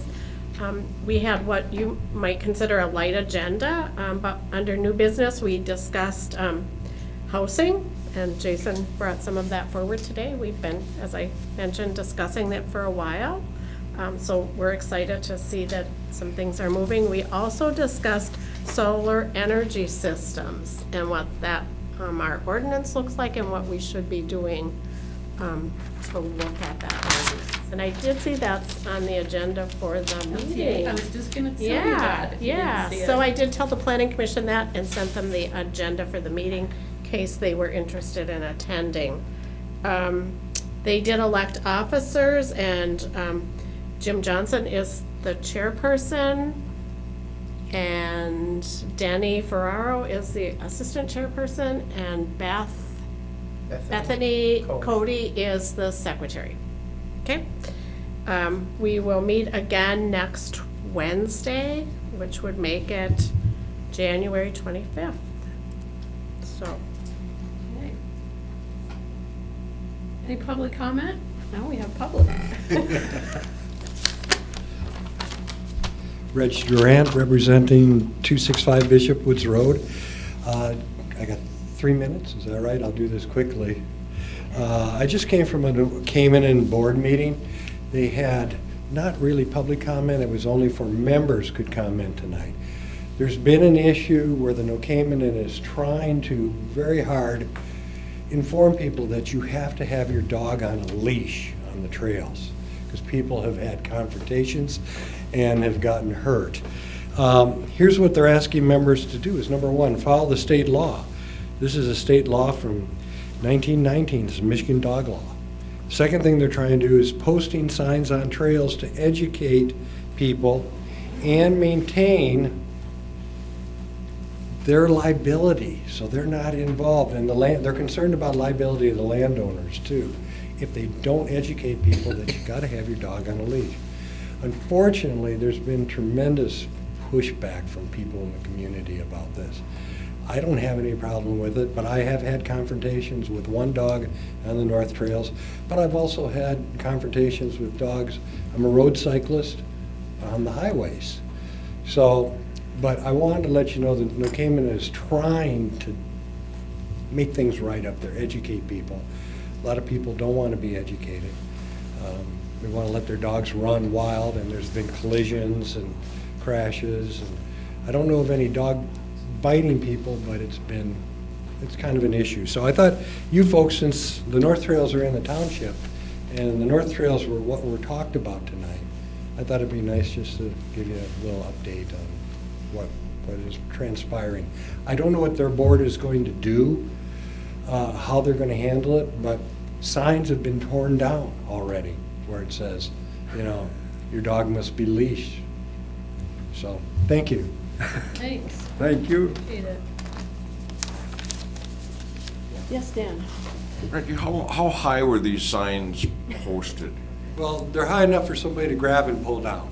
Would it be hard to go in there with the ladder and post them a little higher? I had to do that on. They may do that. The board is their board can meet in private session because it's not, I was it's having the different than ours. same problem. I put them up about 12 feet. Yeah, but No more people problem. just don't like that. They're thinking they're causing division in the community, and we're just making it safe and respect for other people, whether you're a dog walker, a biker, a skier, you know, whatever. Absolutely. Thank you. You put it up too high, then they'll say, oh, I didn't see it. Yeah, true. Okay, announcements? Anybody? Okay, managers report. When Reg got up there to make his public comment, I thought he was going to say that the NTN meeting was all about the former We Energies property, because we have received quite a bit of interest from the trail organization specifically to retain public access there. Unfortunately, I think our hands are pretty tied at this point. The last information we received from the seller's agent was, number one, his client was not interested in selling off a small portion to us for what we thought we needed it. So that's number one, and that was really what you tasked us with when we left you last time. Number two, his client is not interested in waiting for us to go through a trust fund acquisition grant application, because that's about an 18-month process. So our hands are pretty tied because there really aren't any other options to come up with a price tag in that $1.5 million range. So I believe this is gonna have to be on the community to come up with a solution to try to make sure those trails, at least what they currently have, are preserved through whatever process the current owner chooses to proceed with. Okay, that's good to know. And that's really probably the one thing that you need to know other than what's written in my report. Any questions for the manager? Okay, want to review our motions, Randy? Yeah, quite a few this evening, but I will try to keep it going so we can get out of here. First motion was the consent agenda as presented. That was approved. The second motion was the approval of the regular agenda, and that was approved. The third motion was to hire Jake Phillips as a probationary firefighter, and that was approved. Number 4 was to authorize the clerk and the supervisor to sign and execute the Incredible Bank loan documents, and that was approved. Fifth motion was to direct staff to move forward in the Renovator letter of interest into the next step, so that was approved. Number 6 was to approve the QPAD membership for 2023. That was approved. The 7th motion was to Schedule a joint meeting with the Planning Commission on April 12th at 5 PM, and that was approved. 8th motion was to approve, or to schedule a work session on the 25th of January at 3 PM, which is next week. That was approved. The 9th motion was to authorize the supervisor to work with the county administrator to draft a resolution of support for the Senate Bill 1082 and 1075, and that was approved. And the last motion was to approve the, basically telling the Downtown Development Authority that they have to pay their own legal bills, and that was approved. Yeah, lots of business. So future agenda, one of the other people you wanted to talk to was the schools. So Zach Sedgwick is coming to our February 15th meeting, not the next one, but the one after that. And then we'll have something on trying to generate an ad hoc committee for our August Community Day events. And then whatever else we can come up with. I think that's all I have. Remember, our next meeting's February 1st, Wednesday at 5:30. Comments? Anything to share? Randy? Okay, I think we had a comment, a public comment, I think a special meeting ago, not the last one, the previous one. I'm talking about the Robert's Rules of Order and townships adhering to them, and that was actually part of a FOIA request, and the answer to that comes right from the Charter Township Act, which governs charter townships as their charter. And basically, the Charter Township Act says the township board shall determine its own rules and order of business and shall keep a journal of its proceedings in the English language. The journal shall be signed by the supervisor and the township clerk. And that's it. It has nothing to say about Robert's Rules of Order or what we follow them by a loose guideline, but the Charter Township Act leaves it up to each individual group to do what they would like. The confusing part is a city has a charter that they create, where we are under the state's charter, and it has different ramifications. Yeah, all charter townships do not have a charter per se, it's under the state charter. The state Charter Township Act is our charter. So every charter township follows the same rules. Or supposed to. Yeah. Except how the board operates, that's under your own rules, as you decide. And in previous boards before me, has said that they will loosely follow Robert's Rules of Order, which is what we've kept. So I just want to make it known to the residents that we've had comments at public comment that basically accusing us of not following Robert's Rules of Order, which in reality we don't have to, because the state lets us do, as long as we keep a journal of our business and proceedings in the English language, and the supervisor and the clerk signs it. That's all we have to do. Yep, and we do. Okay. There's- Well, Dan, And with that, I would like to make a motion that we adjourn. I'll support that. okay, all in favor? Aye. Opposed? 7:29. We are adjourned. You used to say frequently.